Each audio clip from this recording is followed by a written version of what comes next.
जब हनुमान से हारे शनिदेव। शनिदेव के नाम से ही हर व्यक्ति डरने लगता है।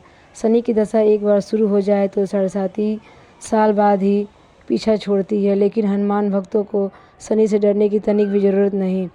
शनि ने हनुमान को भी डराना चाहा, लेकिन मुंह की खानी पड़ी। आइए जाने कैसे। महापराक्रमी हनुमान अमर हैं। पवन पुत्र हनुमान रघुकुल के कुमारों के कहने से प्रतिदिन अपनी आत्मकथा का कोई भाग सुनाया करते थे। उन्होंने कहा कि मैं एक बार संध्या समय अपने आराध्य श्री राम का स्मरण करने लगा तो उसी समय ग्रहों में पाप ग्रह मंदगति सूर्यपुत्र शनिदेव पधारे। वह अत्यंत कृष्णवर्ण के भीषणाकार थे। वो अपना सिर प्राय झुकाए रखते हैं, जिस पर अपनी दृष्टि डालते हैं वह अवश्य नष्ट हो जाता है। शनिदेव हनुमान के बाहुबल और पराक्रम को वो नहीं जानते थे। हनुमान ने उन्हें लंका के दशग्रीव के बंधन से मुक्त किया था। वह हनुमान जी से विनयपूर्वक किंतु कर्कश स्वर में बोले, हनुमान जी, मैं आपको सावधान करने आया हूँ। त्रेता की बात दूसरी थी, अब कलयुग प्रारंभ हो गया है। भगवान वासुदेव ने जिस क्षण अपनी अवतार लीला का समापन किया उसी क्षण से पृथ्वी पर कलिग का प्रभुत्व हो गया। यह कलयुग है। इस युग में आपका शरीर दुर्लभ और मेरा बहुत बलिष्ठ हो गया है। अब आप मेरी 7.5 की दशा प्रभावी हो गई है। मैं आपके शरीर पर आ रहा हूँ। शनिदेव को इस बात का तनिक भी ज्ञान नहीं था कि रघुनाथ के चरणाश्रितों पर काल का प्रभाव नहीं होता। करुणा निधान जिनके हृदय में एक क्षण को भी आ जाते हैं, काल की कला वो सर्वथा निप्रस भावी हो जाती है। प्रारंभ के विधान वहाँ प्रभुत्वहीन हो जाते हैं। सर्वसमर्थ पर ब्रह्मा के सेवकों का नियंत्रण संचालन पोषण प्रभु ही करते हैं। उनके सेवकों की ओर दृष्टि उठाने का साहस कोई सुरसुर करे तो स्वयं अनिष्ट भाजन होता है। शनिदेव के अग्रज यमराज भी प्रभु के भक्त की ओर देखने का साहस नहीं कर पाते। हनुमान जी ने शनिदेव को समझाने का प्रयत्न किया, आप कहीं अनंत जाएं। ग्रहों का प्रभाव पृथ्वी के मरणशील प्राणियों पर ही पड़ता है। मुझे अपनी आराध्य का स्मरण करने दे। मेरे शरीर में श्री रघुनाथ जी के अतिरिक्त दूसरे किसी को स्थान नहीं मिल सकता। लेकिन शनिदेव को इससे संतोष नहीं मिला। वह बोले, मैं सृष्टिकर्ता के विधान से विवश हूँ।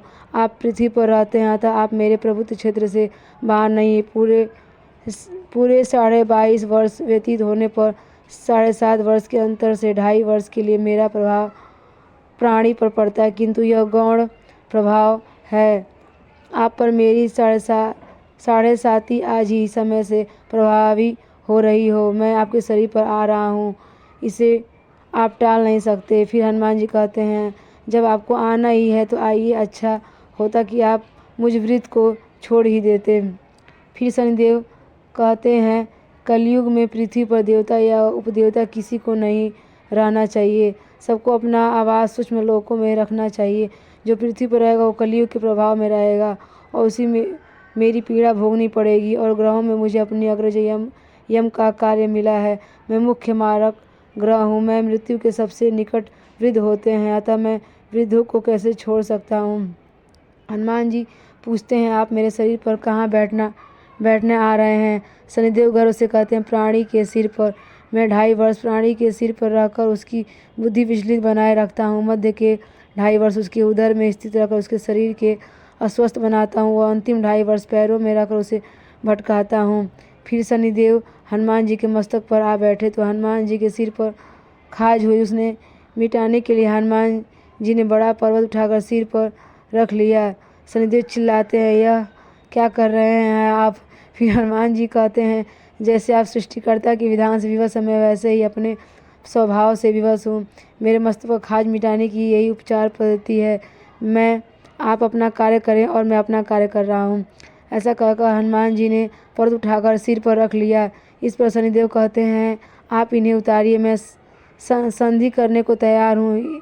उनके इतना कहते ही हनुमान जी ने तीसरा पर्वत उठाकर सिर पर रख लिया तो शनिदेव चिल्लाकर कहते हैं, मैं अब आपके समीप नहीं आऊँगा। फिर भी हनुमान जी नहीं माने और चौथा पर्वत उठाकर सिर पर रख लिया। शनिदेव फिर चिल्लाए, पवन कुमार त्राहि माम रामदूत अंजनाय नमः। मैं उसको भी पीड़ित नहीं करूँगा जो आपको स्मरण करेगा। मुझे उतर जाने का अवसर दे।